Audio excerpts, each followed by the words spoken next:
Hello and welcome back to Metropole Grid. My name is Andre. And I'm Patrick. And thanks so much for tuning in. This is round 5 of single-sided Swiss, day 1 of Canadian Nationals here in Montreal at the Silver Goblin. We got 2 players on the right. That's John Verrill, John V. Friend of the channel. He's your boss. He's kind of my boss. I think he'd say he's more my director. Oh, that's a nice way of putting it. At Eidos Montreal, where we are working on something that I cannot say out loud. John, we've known for such a long time. Yep. Huge shout out to John. He's been on the channel at least once before, more than once. And even playing a similar deck to this. You're going to see some big money, some big shaper, okay, which is kind of his thing. So glad to see him out here. Yeah. Huge shout out too. He helped us organize parts of the event. He ran ran the startup tournament basically. Yeah, good for him. Did a lot of great stuff. RPG Clinic there on his playmat is his Twitch channel. If you want to go say hi to him, that's where he and some friends of ours play live plays of RPGs. I think the last one they did was like a Avatar: The Last Airbender RPG. Cool. I can't remember what they're working on now. Might be Changeling. No, he's playing Lat. Yes. Hand size. If you match it, you draw a card. You get a lot of free card draw. On the left, though, we have Sven. This is Sven. Came in from Ontario. This is his first ever event. Yeah, that's amazing. Yeah. And Sven is pretty good. He did quite well from Sven is doing well. And you wouldn't exactly expect it maybe if you look over there and see that's Issuaq Adaptics. Yeah. An identity that allows you to score out less points to win the game as long as the agendas you're scoring out weren't advanced on that turn. Yes. So, something like that. But you add power counters to the ID, which makes you need fewer agendas to win. Yes. And I think this is shortly before Sven and I shared a very wet handshake. So I think mentally he's in the right place right now. I'm not going to ask more about that. Don't. But I have no idea what Issuaq is going to do. You're assuming you're going to see stuff like La Costa Grid, which is a way to advance a card without advancing it. I was thinking like the 2-1 agenda hybrid release. Yeah, you could do that. Make sense. Seamless launch, very common card to get advancements without advancing. So we'll see what he does, because the idea here is if you leave cards on the table, he can get to 6 points and maybe win. Again, we saw that as Mario deck scored a 6, but this has no other real tricks to it. Yeah. On the right side again, we talked about Lat. That is a foil Lat. It's catching the light at a real big angle. John went right before this event and just foiled out a bunch of cards he printed for this event. So you're going to see like foil gambles and stuff. Yeah, he made acrylic IDs for the 4 new IDs from the Automaton Initiative to give away as prizes for the event, which was very cool. One of them in particular, the Atea one, was like a map of the Montreal metro system, which I thought was really cool. Yeah, it's super cool to see this matchup. Now, if you play against Issuaq, I don't know what they're doing. When you play against Lat, you have some understanding that's probably just going to be good stuff Lat. Yeah. Again, the card draw, we've seen so many shells of like how you can play Lat, whether it's going to be some sort of like selling cards off with Aesop's Pawn Shop, whether it's just going to be turbine powered late game and you can play, Teleware contracts, daily cast, whatever to get there. Onicom, console suite, like there's so many different builds here, and just making sure you're matching hand size with the corporation means you're just going to get that sort of free card draws. Kind of like Hoshiko. Yeah. It's a bit of a mini game that gives you some more goals. Running is pretty easy. You're going to get a handful of free draws each game, and that might just be enough. Plus the link in certain matchups is pretty important. Yeah, we'll see this in tech again. Very hard to read there. I do think you see a Seamless in the far left of his hand. Yeah, Hansei Review maybe. There's a Fuji Acid Retrieval in the mid, and that's a big card there. And there's the... that's a punitive Counter-Strike, which is going to... I mean, John doesn't know it exists, but... Yes. That kind of defines the strategy. So this card says you can play it after the runner has stolen agendas on their last turn, and it does a trace. You're already favored on the trace. You're trace 5 for 3 credits, and you'll do meat damage equal to the amount of points the runner has stolen. Yes. So we saw that, we almost saw that in the last matchup, but the idea is that if you steal something like a Fuji, it does 2 damage to you, and then they do 3 more damage with the punitive. So if you have double punitive, that is usually lethal in most board states. Yeah. Now, what's really awkward in this matchup is that if you end the corporation with 5 cards in hand, and the runner also ends their turn with 5 cards in hand, the runner goes up to 6, which means they can't be killed by a double punitive. Yeah, so you're going to really have to lean. Oh, checking R&D there, excuse me. NG off the front. That's an easy enough trash. Yeah, unless John... Yeah, there we go. I think John wants these early accesses here to find out a bit more for the deck. We're just going back. Hansei doesn't really tell you much. It just tells economy. You it's Jinteki. Yeah, it's an econ card. You don't have that many of them in faction. But what I was going to say is that you were leaning on the Fuji maybe a fair bit to do some damage so that John doesn't end on 5 cards in hand. Yes, you might want to lower your deck to make sure John doesn't get the increased hand size, so to speak. So daily cast coming down, that's going to give you some money. I do think we've matched. John went out his way to show a bunch of cards to the camera. Good for him. I guess that helps. Yeah, thank you, John. I'm not sure if we have the lat draw here. Oh, there we do. So it's 5 to 5. So this is a really hard spot that you have to set up some server where you're going to take net damage, you're going to get anemone, something like that. And so that you can't get the punitive. You need to get your credits up. Not a hard problem right here, but then you also need to make sure you have double punitive and they don't have 6 cards in hand. So if you had another punitive here, you could install double advance of Fuji if you're really confident about it. Just no and, ice. and I guess that works well with the Issuaq strategy. If they steal the Fuji, you're happy, and if they don't, then you are now ahead by 4 points instead of 3. Yeah, this is a Hansei. What's really fun, again, Fuji now exists. Obokata has been banned out, and it's very different than Obokata. If you find one, you have to steal it. Yes. So if you ever find one in archives, you can't say, no, thanks, I'll come back later. You have to take the have to damage, take the 2 net damage. So and the agenda, but you have to take the damage. So double Hansei, just clearing the hand out. I think the agenda is in archives. And is Fuji on access or on steal? On steal. Okay, so you can steal it and win the game before the damage if you've hit 7 points. Yeah. So double Hansei is going to dump most of the handout. That will make it a bit trickier for Lat to draw. And you see a lot of strategies against Lat. You want to keep a small hand size, so Lat has to be a bit... Exactly. And we do joke about it, like in a game, like, oh, I'm playing around the Lat ability by playing with only 1 card in hand. And it works. It does work. I guess it works. But we'll see how John plans to turn again. R&D is still wide open. And I think if you have a punitive in hand, you might not feel that bad. We don't know if there's snares or anything else, but this is where it's very interesting as a runner. When the Jinteki has 1 ice and 19 credits, do you expect punitive? Because I think you might. I think you should. Tattoo Bola? Tattoo Bola, sure. Off the top there. Again, one of the new ice from the Tomlin Initiative, obviously legal for this set. We talked about Fuji already. That card is immensely powerful. Yeah. Gives you some early game ice, some late game flexibility. We'll see there how John develops. He wants to get some cards out of your hand. I love that. As boring as I think Lat might be as an identity, the mini game that it presents is fun. I think the mini game itself is actually interesting enough. I quite like it. Diesel, thanks, John. For those watching at home, Andre just gave a thumbs up to the camera. He's used to being on camera, so he knows what to do. That's true. Yeah. Once again, RPG Clinic at twitch.com. 3 credits. I'm so sorry. Another cast. So just some clickless economy. It's going to be 4 credits a turn. I think after that Diesel, it's going to be pretty hard to match hand size, but it's okay. You're still burning through your deck. We haven't seen again what the win condition is, whether we're going to be a deep dive deck, conduit, even, I don't know, Stargate. Like, there's options. Yeah, but a lot of those win conditions rely on things being on the board or John making runs, so he knows that he's safe to, like, and probably Clot is not going to be a factor in this. Yeah, pitching a Clot, exactly what Issuaq doesn't want to do. Exactly. Yeah, I don't care. And so another question is, how quickly on the table do they install advance and do you run it? That's a buy advance too. Very interesting card. Big fan. We are drawing up here again. No remote server. No ice on R&D. Wide open. Understanding we have a punitive in hand. Some of the agendas hurt. Just real. As long as John is on so few credits, like I think you could push. I think Sven's just like hoping that John maybe just makes a bad run. If Sven had another punitive, I think you can install advance of Fuji on the table. Yeah. And even if you don't run it, you just advance it twice more, and then you wait till next turn, get the Issuaq if you really need to. Yeah, I think so. Yeah, you let it stew. And I think we saw a fair bit of these punitive Jinteki decks with like things like bacterial reprogramming or definitely in the deck. And that is an archetype that a lot of people don't have experience into because it's a surprising combination of cards that are, none of them are new specifically, but it's something that like people are pursuing now. So understanding whether it's stronger in Issuaq or PE, or we saw Restoring Humanity at Continentals. Oh yeah, of course. There's so many good angles here. I like Restoring Humanity these days. Yeah. All right, so John's taking the money off casts. So now he can build into it. Thinking with something on the table. The question is obviously, where does that start? What is it? Rashida is like the middle tier of what you're worried about. On advanced cards, I don't think there's any specific traps you're worried about. Prepaid, mind you, coming down. Okay. John was a big fan of what was classically called Congress Kate decks. They were running like all the drip economy, prepaid voice pads. Yeah, that was a good one. And there's actually, second prepaid. That's a lot of value if the game goes long. This is where you get scared if you're playing a punitive deck that cares about credit differential when he has 2 credits worth of on-tempo events every turn. Yeah, and if no one's scored any agendas yet, like, this is a good time to like really invest in your long-term econ. Like some good drip, like a prepaid voice pad gives you. So single prepaid, awesome. Double prepaid is actually kind of interesting because that only scales on how many cards you have, any events you have that cost more than 1. And you do. You saw Biobands, Dirty Laundry. There's a Biobands. We're running here. We might see an install. Draw 2 cards for free, probably first. Yeah. Oh no, you run the server first. Yes, it's only when successful.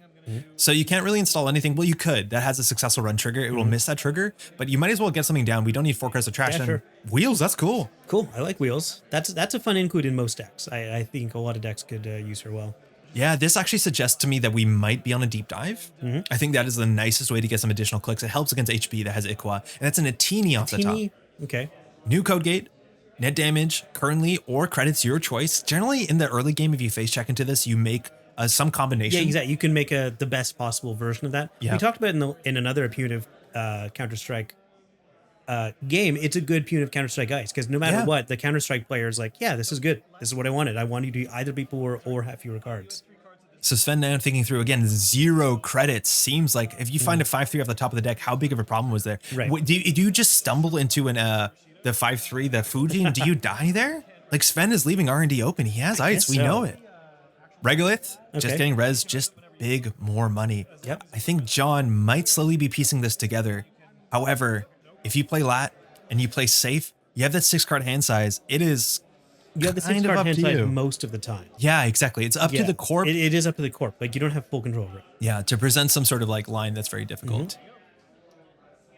Yeah, so yeah, I was talking about 2 prepaids, right? Like there is a bunch of 2-cost cards, Dirty Mm-hmm. Laundry, Sure Gamble, all that started. Creative Commission doesn't work. You also have the option of just playing 2 events a turn. Yeah, That kind of of course, works yeah. if you played a creative and I don't know what else you're playing on that turn. A Diesel, that doesn't do anything. Never Like mind. Pinhole is that's is fine. a common one. Yeah. Yeah. So we'll see how much value he's got from these. So far, it's Maker's been Eye. good. Yeah, Maker's Eye is fine. That would actually make a fair bit of sense. Yeah. Maybe also you playing 2-cost Tribal, playing Hushik because you have Hannah as well. Oh, true. Yeah, that makes sense. You're already up to 3. Drawing up. Again, understanding you probably don't need to contest the Regolith. The difference between 26 and like 32 isn't huge. Foil, Sure Gamble. I think John printed that himself. Turned out real nice. I believe he did. Yeah. Very nice. That's a 6-credit play with a bit of setup to get there. But when the runner's clicking for 6 credits and you're a punitive list, start to sweat. Yeah, of course. Yeah. You should worry. Those are the same poker chips that I play with too. Yeah. John, myself, and Scott, also an RPG Clinic, got those together for last Worlds. I think they look great. Adding together the credit totals, I actually appreciate poker chips. On top of the deck, Sice and Ton. Okay. That is not the most popular ice generally in Shinteki. But once No. you see that, it scares you. Because you Yeah. understand face checking with a deck that's probably like half events, you can flatline on some really, really unfavorable numbers. That's true. Yeah, Size and Tan is really gonna. That's really interesting. Take a credit, get the lat draw again. Okay. Might as well. It's free credit or free card draw, depending what you're going to do there. Sicing off the top again. Size and Tan's very, very good to know. It's Yeah. like good to be aware of that is coming. And still R&D left open. John knows there is a Tattoo Bola somewhere, there's an Atini somewhere, and now a Saisentan. And with R&D being open, are there snares in there? Are you waiting for the Fuji? Do you have the double punitive? I don't know if John's pieced it together because he's being pretty aggressive for what potentially is a bit of an issue in terms of the credit lead. Yeah. Second draw, another piece of ice there. Maybe he's got like Stone Chip Chart Room coming up that he knows that'll like keep him a But bit you need to safe. pre-install it? You need to pre-install it, yeah. Because you lose it to the Fuji, right? Mm-hmm. For what it's worth, Stone Chip, amazing into this matchup, but like people aren't playing it. Mm-hmm. Second ice, or sorry, third ice, first ice, mind you, on R&D. We still think there might be an agenda in archives, just waiting for you to stumble into it. I'm sure there is. We're gonna liberate some more Probably money a from that. bacterial, maybe a Fuji. And this is where things get wild. That Shaper, again, this is a big problem here. Sven hasn't been pushing the game forward. Yep. Which means you give the time to Shaper to not have to do much, but just to set up. And they're one of the factions where just setting up is a problem. Foil SMC not playing the Cannats Once SMCs, again, wow. John. So we've had 2 Shapers on I stream. know. How are you feeling? Oh, that's Oh no, we've okay. had more than one because we did see at least one person playing the right ones. Yeah, and he did. Cleaver coming down. We know there's a Tattoo Bola there. Now with the SMC again, that can become any program. So you can face check. We're going to get the lat draw here. We are playing the little mini game.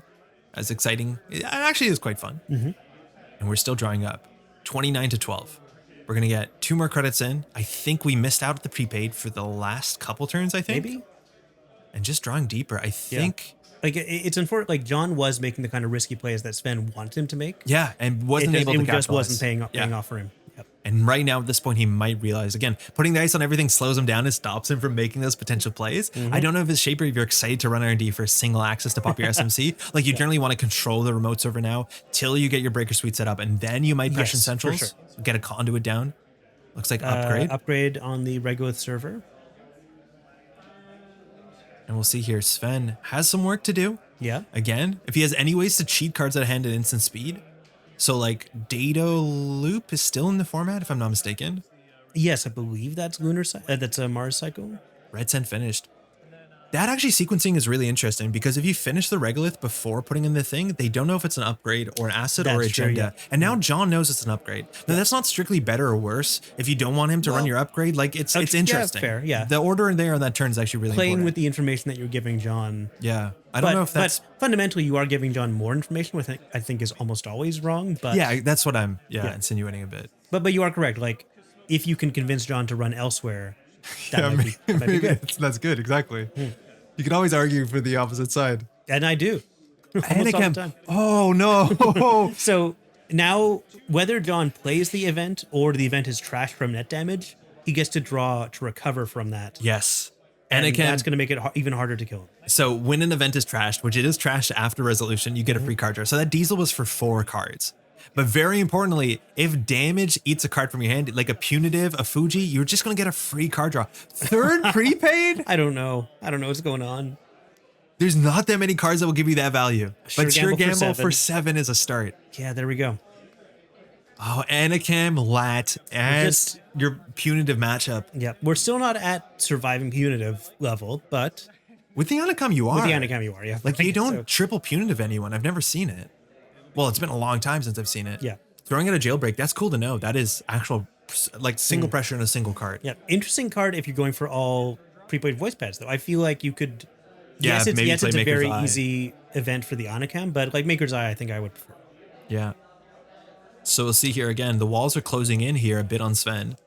No ice has been res yet. No breakers have been produced. Just a cleaver, which, like, you're not expecting a lot of taxing barriers. You're expecting more taxing sentries, taxing code he gates. knows the Tattoo Bola is out there, but Yeah. he also is aware there's Sice and Tan and a Teeny, so So see if he pushes out here. I do think that upgrade's very likely to, well, either be defensive, or I do think we saw Lacosta as soon as the opening hand. Yeah. That is the sort of card where you want to stick an agenda and wait and then get that Issuaq to fire. Again, Issuaq is the sort of ability that it fires not at all if once, and that's hopefully good enough. It's a very unpopular ID. Yeah, But these are the sort of support cards you it need. is the kind of ability where, yeah, if you fire it once, Enough. that's probably enough. You I think- don't count on firing it twice. Don't build Yes. a deck around that. I think there's a lot to be said of how it changes how the runner plays, because they understand, like, Sure. oh, I'm on game point soon. That's hard to kind of categorize.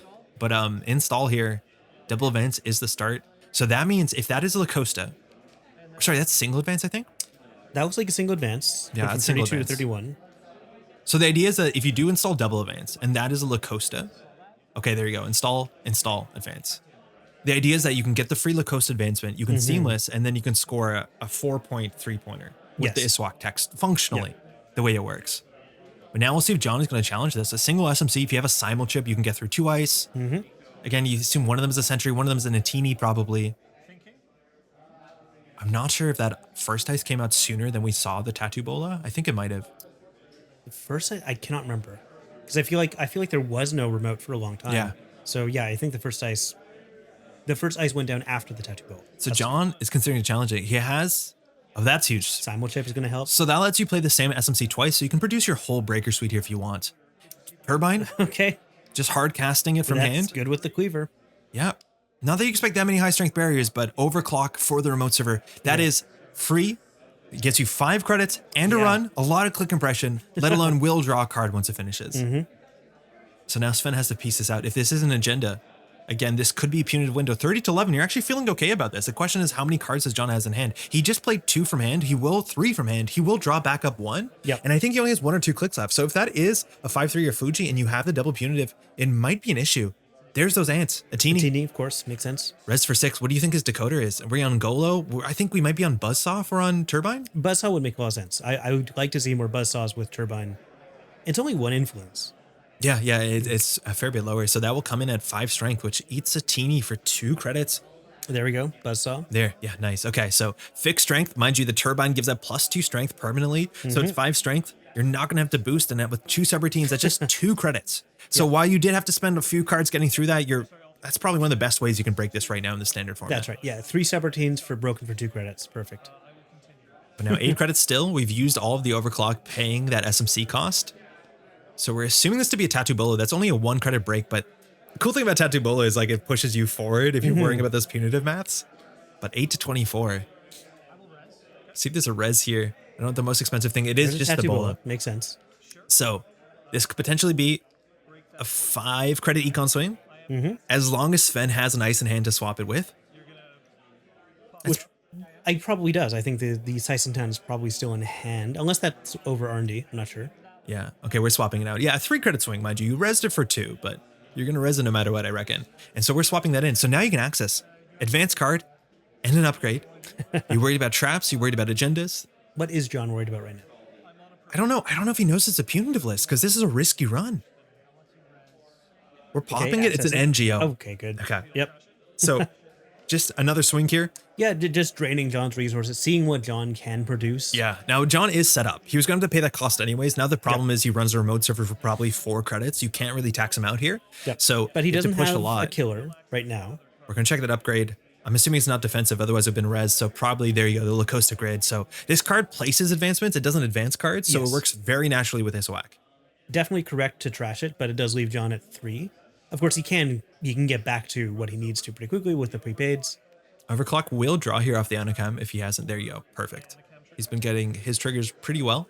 And now he has 3 cards in hand. He's used all but ones. Okay. Dirty Laundry here on Archives just to use those prepad tokens. Again, it's technically like a 5 credit run. Yep. And Archives has some face downs. Yeah, There's an agenda just like there. get some value. Oh, there's a Fuji. Fuji? That's 2 damage. How many cards does he have in hand? 3? That's Hold on. Pathinimus. Okay. Well, 3 cards. well, we had a good run. So each Fuji asset does 2 damage, and John had 3 in hand. Diesel in hand goes down. And had already gotten the the bonus draw Anacam from the draw. Anacam. Yep. Yes. Well, GG, everybody. Oh no. So that is a matchup when your opponent sits across with triple prepaid Anacam lat. Trying to win with a punitive past like turn 7 is Yep. probably so difficult. There were snares in that list too, you saw in HQ. So I think you're gonna reveal, yeah, it's a punitive list. This is the way that this deck can kill. And I think Fujis are still sneaking up on people. I don't think you expect double Archives Fuji. No, that's a pretty funny play. Because the thing is, even if they don't kill, probably 1 punitive is all you need when you have that kind of credit differential. Yeah, yeah. And John was laughing about that Dirty Laundry play. Not Yeah, the yeah. most important thing. He just said, I have 2 credits on prepaid. Why not get 5? You're And too it tempted. Cost him the game. Yeah. Yeah. The mind games, John's own mind games got him. Yeah, well done to both of these players. I don't think we're going to see either of these players continuing on the Swiss cuts, but we will see at least one more of these players returning to the top cut. So Yes. shout out to both of these players. I'm really interested to see Issuaq, approaching top tables. John, mind you, been repping Shaper since the dawn of time. Yeah, classically a strong Shaper player. Yes. Really kind of bemoaned the loss of endurance because it kind of set Shaper back. But it's good to see Shaper be powerful again. Yes, it is. I wonder if he's going to be switching to Arasana. I think it'll take him time. I think he just didn't have enough time to grind the games here. Probably, I have yeah. no doubt he will see For on sure, that. for sure. But shout out to both players. Again, that was round 5. We're only halfway through the Swiss rounds. Oh my God. We'll have more videos up on the channel. Thanks for All right. watching. Thanks for watching. Bye, everybody. Ciao. Hey, thanks so much for watching. That was a really fun one. John was laughing all day about how that, just trying to get your full prepaid value money, got up to him a bit. And it's always fun to see the just desserts delivered. Shout out again, huge shout out to John, who did a bunch of acrylic alt arts to give out at the event. Those turned out really well and organized a bunch of startup stuff as on the second day. Could not have done the event without him. Thank you, John.